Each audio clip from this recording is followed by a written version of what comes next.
Hai semua, Assalamualaikum dan salam sejahtera. Hari ini kita nak tengok penyelesaian segitiga topik yang ke-9 untuk NMAT tingkatan 4. Okey, so daripada topik ni, tajuk dia pun penyelesaian. Maksudnya, kita nak menyelesaikan sebarang masalah yang melibatkan segitiga. Okey, so penyelesaian. So, bila cakap penyelesaian ni sama ada kita nak cari panjang dia ataupun kita nak cari dia punya sudut ataupun nak cari luas. So ada 3 konteks yang kita akan cuba cari, panjang, sudut dan juga luas. Okey. Alright. Okay, sebelum kita masuk kepada petua yang pertama iaitu petua sinus, okay, kita lihat dulu bila cakap pasal segitiga ni. Okey, dengan saya bentuk mencari tiga. Okey, so kat sini kalau kamu bacalah apabila melibatkan segitiga bukan bersudut tegak, teorem Pythagoras tidak sesuai digunakan. Okey, maksudnya masa kita skor rendah ataupun masa kita lower form, kita belajar semua yang berkaitan dengan segitiga, iaitu ada 2 benda. Pertama, kita belajar Pythagoras theorem kan. Pythagoras theorem. So itu segitiga A, B, C. So yang akan dapat C kuasa 2 sama dengan A kuasa 2 tambah B kuasa 2. Okey, ini yang pertama. Apa tujuan kita guna Pythagoras theorem? Untuk cari dia punya panjang sisi kan. Okey, lepas tu kita upgrade lagi kita punya knowledge ni dengan menggunakan trigonometry kan. Trigonometry. Kenapa kita belajar trigonometry? Daripada sin, cosine dengan tangent. Betul? Sin, cos dengan tangent. Okey. So, apa guna kita guna trigonometry ni? Untuk mencari untuk mencari sudut. Okey, tetapi dua-dua ni yang kita guna sin, cosine, tangent dengan Pythagoras theorem hanya untuk segitiga bersudut tegak. Jadi, untuk kali ini kita belajar, kita upgrade lagi knowledge kita tentang segitiga ni yang bukan bersudut tegak, tetapi kita masih lagi boleh mencari panjang sisi dan juga sudut. Jadi kita akan ada beberapa formula yang berkaitan. So kalau macam ni kan, ni dulu macam ni lah. Ada segitiga bersudut tegak, so boleh guna Pythagoras theorem dan juga trigo. Since sekarang kita nak upgrade, kita dah ada satu segitiga yang bukan bersudut tegak. Alright, okay. Okey, so kita pergi yang pertama iaitu petua sinus. Okey, petua sinus. Apakah yang sinus? Okey, apakah yang diperolehi jika petua sinus digunakan pada segitiga bersudut tegak? Okey, ini adalah petua sinus. Kamu boleh lihat dekat muka surat 242 daripada buku teks kamu. Cara untuk membuktikan formula petua sinus ni. Okey, so boleh rujuk sendirilah pada halaman 242. Jadi at the end kita akan dapat formula kita tu sebagai A per sin A equal to B per sin B equal to C per sin C, ataupun kita boleh terbalikkanlah, atas sudut, bawah huruf. Okay. So macam mana kita nak buat tu? Okey, kita tengok pada ni. Okey, membuat dan mengesahkan hubungan antara sisi suatu segitiga dengan sinus dan sudut-sudut bertentangan. Right, jadi kita tengok contoh yang pertama dan kita nak relatekan dengan sudut tadi. Okay. Right, so ini katakanlah tadi kita ada satu segitiga. Okay, so we are talking about sudut segitiga yang bukan 90 darjah ataupun bukan bersudut tegak. Katakanlah kita ada A, B dan juga C. Okay, langkah pertama adalah kita label dia. Okay, ni depan ni A besar, so depan ni kita label sebagai A kecil. B besar, depan ni kita label sebagai B kecil. Okay, C besar, kita label sebagai C kecil. Okay, so daripada petua kosinus, kita akan dapat A per sin A, dia akan sama dengan B per sin B, sama dengan C per sin C, ataupun boleh terbalik. Okay, so inilah petua yang pertama iaitu petua sinus. Okey. Okey, so untuk menggunakan petua sinus ni kita mesti ada syarat lah. Syarat kita mesti 2 sudut dan 1 panjang sisi. 2 panjang sisi dan 1 sudut bukan kandung. Okey, apakah itu sudut bukan kandung? Okey, sudut bukan kandung tu maksudnya tadi kan kita dah ada ni kan. Segitiga tadi. Okey, sudut bukan kandung. Contoh saya ada sini A, B, C sini 40 darjah. Jadi sudut bukan kandung yang inilah. Kalau kata saya ada, ini dia ada 5 cm, ini 7 cm contohlah. Jadi ini sudut kandung. Ini sudut kandung, dan sudut bukan kandung tu sudut yang sebaliknya lah. Ini sudut kandung. Okey. Sebab dia terletak antara dua sisi. Jadi sudut bukan kandung adalah yang sebaliknya lah. Contoh saya ada sudut kat sini kan. Itu adalah sudut bukan kandung. Jadi untuk menggunakan sine rule tadi, kita mesti ada dua panjang sisi. Dua panjang sisi dan satu sudut bukan kandung. Maknanya kena ada sudut dekat sini. Baru kita gunakan hypotenuse. Ataupun dua sudut dan satu panjang sisi. Okay, tak apa. Bila kita dapat gambar tu, barulah kita tahu kita nak guna yang mana. Okay. Alright. Okay, kita tengok kat sini. Bagi sebarang segitiga boleh terbalikkan lah, ikut yang mana yang kita sesuai. Okay, kita tengok contoh yang pertama. Tulis petua sinus yang menghubungkan sisi dan sudut bagi segitiga yang berikut. So kita nak buat petua sinus menghubungkan sisi lah. Jadi ni yang macam kita cakap tadi lah. P per sin P equal to R per sin R. Okay. So kita akan dapat jawapan P per sin P equal to R per sin R equal to Q per sin Q. Okey, itu yang pertama. Okey, yang kedua, untuk B pula, sama je lah macam tadi. M per sin M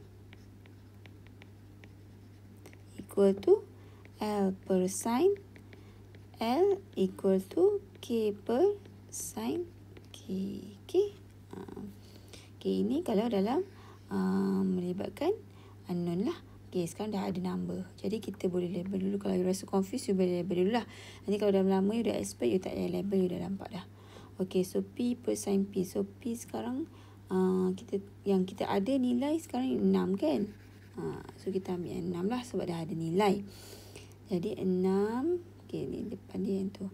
6 per sin 40 sama dengan yang ada 8. So 8 per sin 120. Okay, boleh? Senang je lah. Alright. Okay, tentukan. So bila kita dah tahu formula, kita dah boleh cari panjang sisi ataupun sudut. Okay, kita cari panjang sisi dulu. Ni yang kita cakap tadi. Dia mesti ada dua sudut bukan kandung dan satu sisi. So dah boleh gunakan sine rule. Okey, jadi kita akan dapat yang paling senang dululah buat ni. Since kita nak cari M, so M per sin 55 sama dengan 6.7 per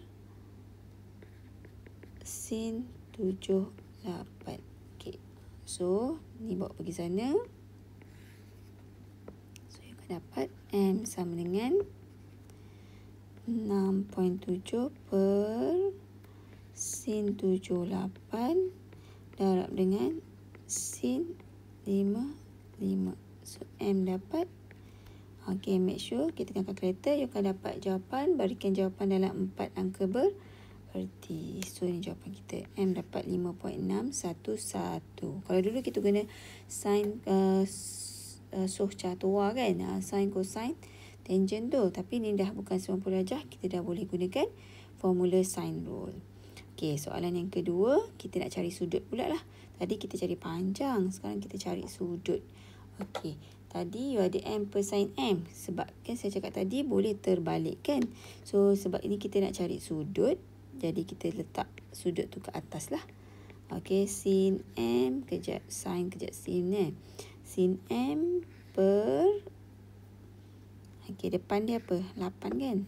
So 8 sama dengan, okey, yang ada sudut 40. Sin 40 per 6.5. Okey, so sin M sama dengan sin 40 per 6.5 darab dengan 8. Okey, so kiralah gunakan kalkulator, you akan dapat M sama dengan 52.29 darjah. Okey, cuba tengok. Sudut kita ni sudut acute angle, sudut tirus. Kat sini pula sudut ni lebih daripada 90 darjah. Jadi kita akan buat. Jadi maka M adalah 180 tolak 52.29. Kita panggil dia sudut apa? Sudut dia punya sudut sudut rujukan lah. Ini adalah sudut rujukan So kita tengok pada rajah kita jugalah bila kita dah dapat jawapan. Jadi untuk dapat yang sebelah sini, M tu besar macam tu, lebih daripada 90 kurang 180. Jadi kita tolak. So kita dapat 127.71 darjah. Okay, boleh? Sebenarnya kan kita just masukkan dalam formula. Okay, untuk soalan C, you boleh cuba sendiri. You akan dapat jawapan nanti 9.331 cm. Okay, boleh cuba sendiri. Okay. Okay, so sekarang kita tengok menyelesaikan segitiga melibatkan petua sinus. Okey, sinus. Okey, rajah di sebelah menunjukkan sebuah menara yang condongnya sebanyak 7 darjah dari garis menegak pada jarak 100 meter dari sisi menara itu. Okey, pada jarak sudut dongaknya ialah 30.5 darjah. Okey, so ini sudut dongak dia. Anggakan tinggi XY bangunan itu dalam meter. So kita nak cari sudut ni lah. Okey, langkah pertama kita cari dulu sudut Y, X, Z. Okay. Okay. So first kali kita tengok. Dia condong sebanyak 7 darjah. Okay, 7 darjah.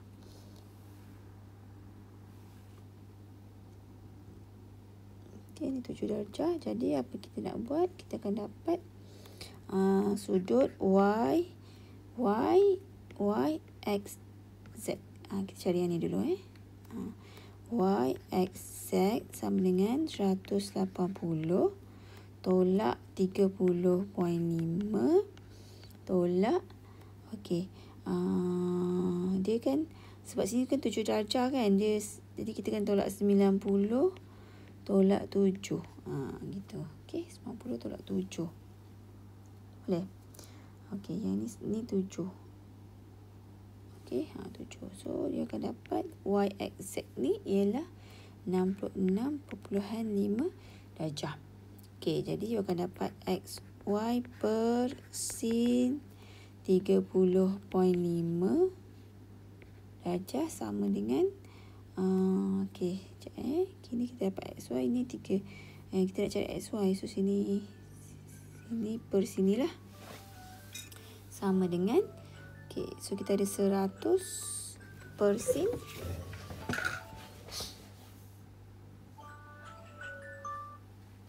sama dengan 100. 100 ni jarak daripada mana? 100 meter dari sisi menara itu. Pada jarak 100 meter sisi menara itu. Jadi 100 per sin 3 sin 66.5. Jadi sini 66.5.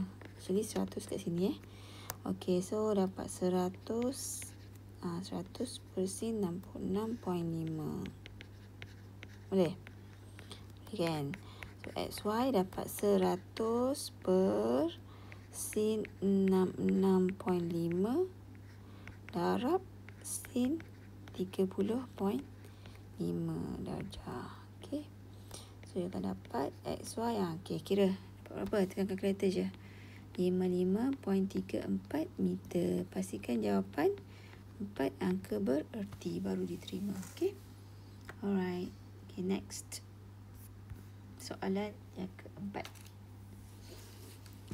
Okey, rajah di bawah menunjukkan kedudukan rumah Kristina, rumah Ron dan sebuah pejabat pos. Hitung bearing pejabat pos dari rumah Kristina. Okey, so bila melibatkan bearing, kita kena ingat kita kena buat bacaan daripada utara. So, sekarang ni kita ada bearing. Kita nak bearing pejabat pos dari rumah Kristina. So, rumah Kristina kat sini. Okay, so, dia mesti bacaan daripada utara, ya. Okay, so, bearing pejabat pos dari rumah Kristina. So, dari rumah Kristina sinilah. So, kita akan dah cari yang ini. Okay, kita nak cari yang ini, okay. Right, so macam mana nak buat? Cari sudut yang ni dululah. Cari sudut yang ni dulu. Okey, sudut Q tu. Jadi nak cari sudut Q, you akan dapat ni soalan A. Sin Q per Q lah. Q Q kita berapa? 9.4. Betul. 9.4 sama dengan ni, Q per sin Q sama dengan sudut apa yang ada? Kita ada 98. Depan dia 12. Sama dengan sin 98 per 12. So nak cari sudut Q dulu supaya tolak dengan 90 darjah nanti ya. Sin 98 per 12 darab dengan 9.4. So yang akan dapat sudut Q sama dengan, kira lah dapat berapa kan? Shift sign, tekan shift sign. Dapat 50.87 darjah. Jadi kita bukan nak sudut Q, kita nak cari bearing daripada rumah Kristina ke pejabat pos. So mesti baca daripada sini ke sinilah, daripada utara. Maka bearing P dari Q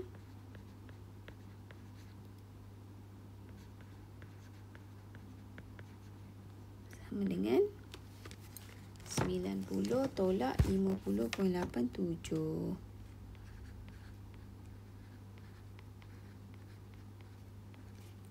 Akan dapat 39.13 darjah. Okey. Kita bagi jawapan dalam bentuk bearing, you akan dapat jawapan 039.13 darjah. Okey, dah dapat jawapan.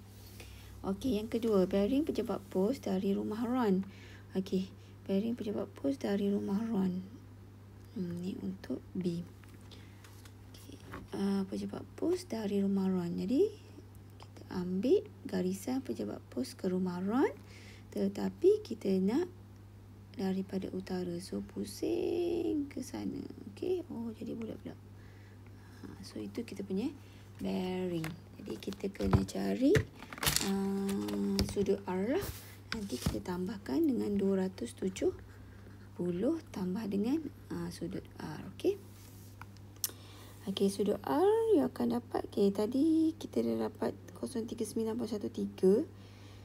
Jadi kita akan gunakan sudut Q dah ada. Sudut Q 39.13. Jadi boleh jadi sudut R kan? Okey, sudut R sama dengan 180 tolak 98 tolak sudut R pula, sudut Q, sorry. Sudut Q tadi 39.17 pula. Sudut Q kita akan dapat ni tadi. Sorry, apa ni? Tolong. Sekejap Ni sudut Q tadi dapat 50.87. Jadi sini 50.87. Okey, jadi 180 tolak 98 tolak 50.87. Dia akan dapat 31.13 darjah. Ini untuk sudut R. So bila dah dapat R, kita boleh cari inilah. Maka bearing P dari R ialah 270 darjah tambah 31.13. So dapat 301.13. Okey. Okey, so kat sini dia tak ada guna formula sign lah. Kita menggunakan yang tadi punya tadi. Ni okey. Right. Untuk C pula, jarak dari rumah Kristina ke pejabat pos. Okey, jarak rumah Kristina yang ini ke pejabat pos. Okey, ke pejabat pos. Jadi kita nak cari 1.13 tadi. Okey, so kita akan gunakan QP lah. QP per 31.13. Okey, ini tadi 31. Saya padam dulu dah banyak sangat tulisannya. Okey, ini tadi dapat 31.13. Jadi kita akan gunakan ni. Okey, yang inilah R ni. So you akan dapat untuk C. Okey, kita akan gunakan dia nak cari jarak dari rumah Kristina ke pejabat pos. Jarak dari rumah Kristina.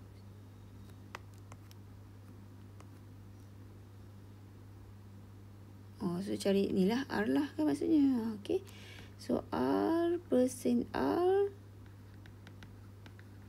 sama dengan tadi Q 50.87. So gunalah yang ni. Sama dengan 9.4 per sin 50.87. Okay, so R per sin R kita tadi berapa? 31.13. Sama dengan 9.4 per sin 50.87. Jadi R dapat 9.4 per sin 50.87 darab sin 31.13 darjah. Okey, tekan kalkulator, dapatlah nilai R. Ataupun R ni adalah QP lah. Iaitu 6.265 kilometer. Jangan lupa beri jawapan dalam 4 angka bererti. Okey. Boleh. So, you kena decide dululah.